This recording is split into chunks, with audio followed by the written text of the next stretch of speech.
एक खूबसूरत जादुई जंगल में छोटी छोटी परियां जगनुओं के साथ खेल रही थी। उनके परों से रोशनी निकल रही थी और हर तरफ कौस और कुजाह बिखरा हुआ था।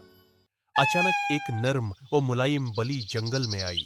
वो हमेशा की तरह ही थी, अलझन में थी और परियों को हैरत से देख रही थी, क्योंकि उसने कभी इतना खूबसूरत मंजर नहीं देखा था। परियों ने पहले तो डर महसूस किया, मगर जब बलि ने एक छोटी परी को गोद में लेकर उसे प्यार से चाटा, तो सब हंसने लगे और एक खूबसूरत दोस्ती शुरू हो गई। परियां बलि की कमर पर बैठकर सैर करने लगी। बलि नरम कदमों से जंगल में घूमती और सब मिलकर कहकाए लगाते। मगर एक दिन बलि एक झाड़ी में फंस गई। परियां फौरन पहुंची और अपने जादू से बलि को बचा लिया। बलि की आंखों में खुशी के आंसू थे।